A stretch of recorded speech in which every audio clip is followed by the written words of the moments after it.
Husnabad MLA camp కార్యాలయం వేదికగా మంత్రి పొన్నం ప్రభాకర్ జనసేన అధినేత పవన్ కళ్యాణ్నే లక్ష్యంగా ఘాటైన వ్యాఖ్యలు చేశారు. తెలంగాణ ఆవిర్భావ దినోత్సవం వేళ హైదరాబాద్లో పవన్ కళ్యాణ్ తలపెట్టిన నవనిర్మాణ సభపై మంత్రి పొన్నం మండిపడ్డారు. తెలంగాణ ప్రజలకు క్షమాపణలు చెప్పిన తర్వాతే పవన్ ఇక్కడ సభ పెట్టుకోవాలని ఆయన డిమాండ్ చేశారు.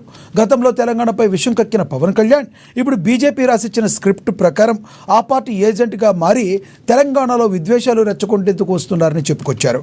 ఏపీలో అధికారంలో ఉండి ఏమీ చేయలేని వ్యక్తి ఇక్కడికి వచ్చి నవనిర్మాణం చేస్తామంటే ఎవరు నమ్మరని ఆయన తెలిపారు.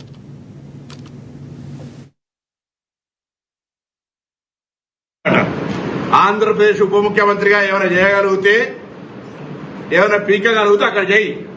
ఇక్కడికి వచ్చి నవనిర్మాణ సమితి పేరు మీద నువ్వు ఇక్కడ ఏదో చేసేటువంటి కార్యక్రమంలో ఇక్కడ ఎవడు సహించడానికి సిద్ధంగా లేడు. తెలంగాణ ఏర్పడితే 11 రోజులు అన్నం తినటువంటి వెధవాచి ఇక్కడ మా తెలంగాణ పట్ల ఏదో ముసలి కన్నీరు గారితో ఒప్పుకోం. వాస్తవంగా పవన్ కళ్యాణ్ నటుడు.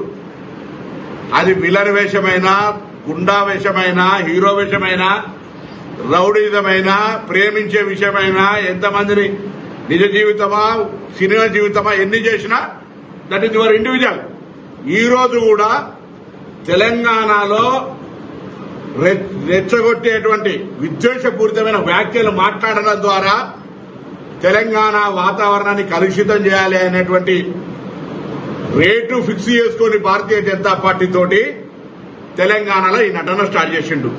మీకు తెలుసు 2014 ఎన్నికలప్పుడు హుస్నాబాద్ కూడా వచ్చిండు. ఆ రోజు నేను పార్లమెంట్ సభ్యుడిగా పోటీ చేస్తున్న బిడ్డ తోడుకలు తీస్తామంటే కావలసుకొని ఇక్కడికి వచ్చి పవన్ కళ్యాణ్ సినిమా అభిమానులు ఉంటారు. నేను సినిమాలు చూడండి, మీరు అర్థంటే నేను పవన్ కళ్యాణ్ అభిమానులు అన్ని పార్టీలు ఉండొచ్చు చూసుకోరి, కానీ రాజకీయ పరంగా నీ కన్న తల్లైనటువంటి తెలంగాణ లాంటి తెలంగాణను అవమానపరుస్తూ తెలంగాణ ఏర్పడితే 11 రోజులు నిరాశ చేసిన తెలంగాణలో కళ్ళు దృష్టి పడితే కోనసీమ కొబ్బరి చెట్లు ఎండిపోతున్నాయి అనేటువంటి వాణ్ణి ఇక్కడ మనం ఎంటర్టైన్ చేస్తే ఇది దౌర్భాగ్యమైనటువంటి పరిస్థితి. నేను మళ్ళీ చెప్తాను, నాకు అస్సామోళ్ళ కంటే కూడా ఆంధ్రప్రదేశ్ దగ్గర భారతదేశంలో అన్ని రాష్ట్రాల ప్రజలకు తెలంగాణ స్వాగతం చెప్తా ఉంది. ఈవెన్ విదేశీయులకే స్వాగతం చెప్పి ఇక్కడ అన్ని రకాల కార్యక్రమాలు జరగాలనుకుంటున్నాం. మేము ఆంధ్రప్రదేశ్ కు నేను కూడా 100 సార్లు పోయినా సత్సంబంధాలు ఉండాలని కోరుకుంటున్నాం. కానీ ఈ విధంగా తెలంగాణ చూపు పడితే కోనసీమ కొబ్బరి చెట్లు ఎండిపోతున్నాయన్నాక తెలంగాణ రక్తం ఉన్న ఏ బిడ్డ సినిమాలు అభిమానించినా అటువంటి వాని పట్ల ఇక్కడ సభకు పోతే కూడా వాళ్ళ తల్లిదండ్రులకు ద్రోహం చేసినట్టే అని భావిస్తా ఉన్నా. నేను ఈరోజు క్షమాపణ చెప్పు, ప్రసంగంలో వీడికి జవాబు చెప్పు. 11 రోజులు తెలంగాణ ఏర్పడితే అన్నం తినలే అన్న ఈ వీడియోకు జవాబు చెప్పు. కోనసీమ నా చూపు పడితే ఎండిపోయిందన్న దానికి జవాబు చెప్పు.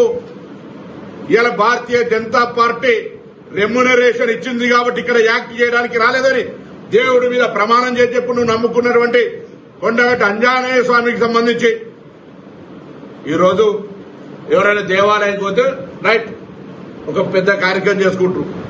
నువ్వు దాన్ని రాజకీయ పరంగా వాడుకొని ఏదో కొండగట్టుకి ఏదో చేస్తారు కావచ్చు. తిరుమల దేవస్థానం చైర్మన్ రావాలి, ఈవో రావాలి. నువ్వు దేవాదాయ శాఖ మంత్రి కూడా కాదు. అయినా పోనీ సరే పరాయి రాష్ట్రమైన వస్తా ఉన్నాడని గౌరవించే విధంగా గౌరవించడం. ఇవాళ ఎందుకు మేము మాట్లాడుతున్నామంటే తెలంగాణ కోసం పార్లమెంటు సభ్యుడిగా ఆనాడు సకల జనుల సమ్మె ద్వారా తెలంగాణ అందరూ కూడా